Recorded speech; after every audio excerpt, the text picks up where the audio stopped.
Olá, trazer uma paz de Deus para o teu coração, para o meu coração, que está em 2 Tessalonicenses, capítulo 1, versículo 5 a seguir.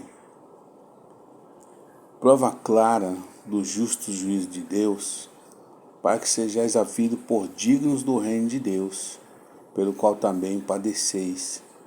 Se de fato é justo diante de Deus, que dê em paga a tribulação aos que vos atribulam.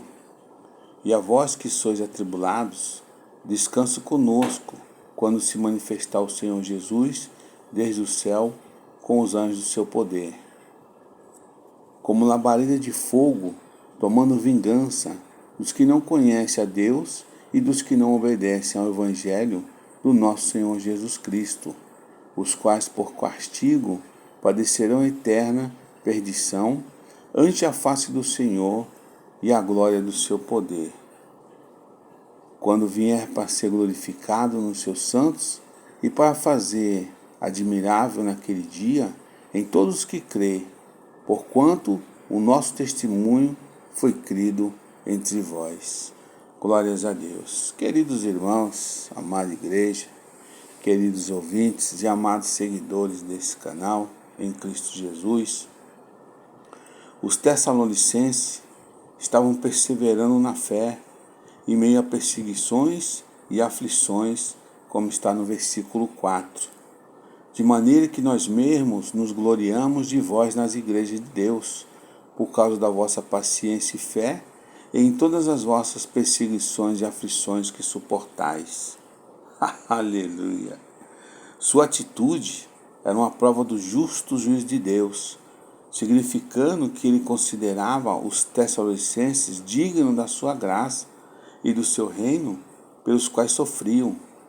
Tais sofrimentos, irmãos, injustos, também eram prova de que os perseguidores se opunham ao próprio Deus, ao próprio povo de Deus, e que, portanto, receberiam devida retribuição da parte de Deus.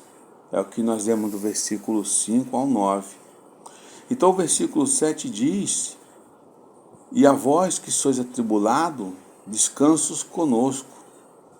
Embora Deus vá retribuir os ímpios, como está no versículo 6, se de fato é justo diante de Deus, que se dê paga a tribulação aos que vos atribulam. No começo da tribulação, como está em Apocalipse 6, a retribuição completa, como está no versículo 6 ao 9, ocorrerá somente no fim da presente era, quando o Senhor Jesus voltar à terra para julgar os ímpios. Lê Apocalipse 19, 11 e 21.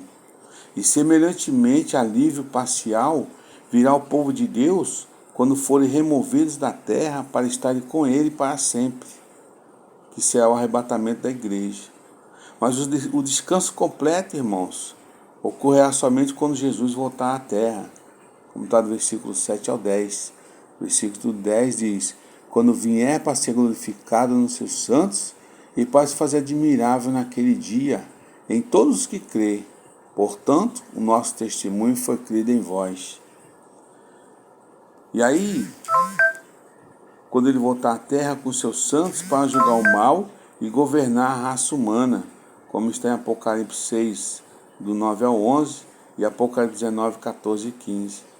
O descanso completo haverá quando Jesus for em vós glorificado e vós nele no dia final, como está no versículo 12, para que o nome do nosso Senhor Jesus Cristo seja em vós glorificado e em vós nele, segundo a graça do nosso Deus e do nosso Senhor Jesus Cristo.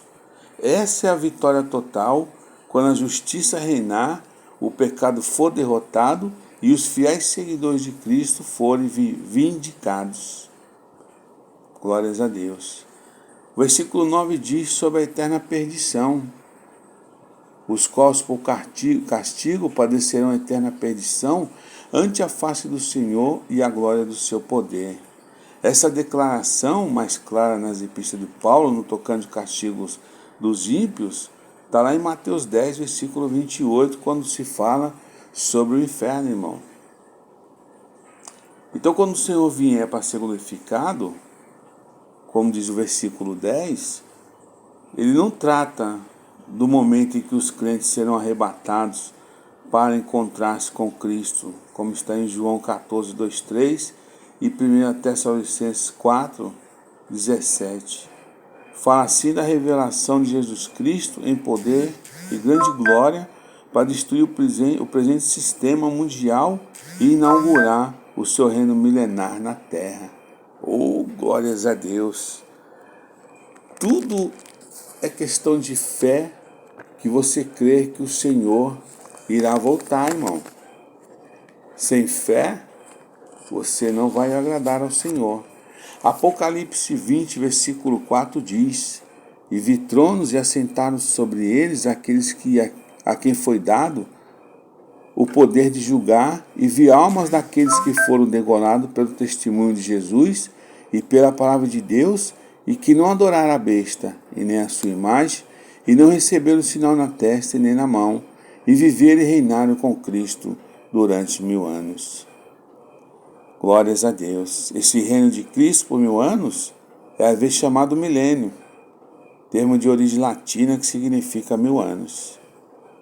E isso foi predito no Antigo Testamento, está lá em Isaías 9, versículo 6, Daniel 7, 13, 14, Miqueias 4, 1, 8, Zacarias 14, 1, 9, Apocalipse 2, 25, 28, aonde Satanás estará preso. Do reino milenal de Cristo participarão os salvos da igreja e possivelmente os santos ressurretos do Antigo Testamento e os santos mártires da tribulação. O povo do milênio a ser governado por Cristo consistirá dos que permanecem fiéis a Ele durante a tribulação e até a sua vinda, e dos que nasceram durante o milênio, como está em Isaías 65, 20, 23 e Mateus 25, 1. Nenhum inconverso, irmão, entrará nesse reino. Aqueles que reinarem com Cristo, terão autoridade sobre todas as nações e servirão e governarão Israel e as demais nações, como está em Mateus 19, 28 e Sofonias 3, 9 ao 20. Haverá paz, segurança, prosperidade e justiça em toda a terra. A natureza será restaurada à sua condição original, da ordem de perfeição e beleza, como está no Salmo 96, Isaías 14, 7, 8, 35, 1, 2, 6, 7, Ezequiel 36, 8, Zacarias 14, 8. Todos que optarem pela senda da impiedade, da rebelião e da desobediência, serão castigados, como está no versículo 7 ao 10 de Apocalipse 10. No fim dos milênios, o reino será entregue ao Pai por Jesus Cristo. Está lá em 1 Coríntios 15, 24. Então começará o reino final, eterno e perfeito de Deus e do Cordeiro, como está em Apocalipse 21, 1 e 22, 5. Então tá aí, a palavra de Deus para o teu coração. Você venha perseverar como o povo de Tessalonicenses. Aleluia. E perseverar, irmão. É isso que nós temos que fazer até a vinda do nosso Senhor Jesus. Perseverar para não ser enganado. Muitos estão sendo enganados, somente agora, com essa aberração, essa mentira de crianças pregando, profetizando. Isso tudo não tem nada de Deus, irmãos. Leia a Escritura, leia a palavra de Deus, que você vai ver como se deve se comportar para ganhar o reino eterno. Deus abençoe, fique com Deus e Deus te ajude a permanecer na sua palavra.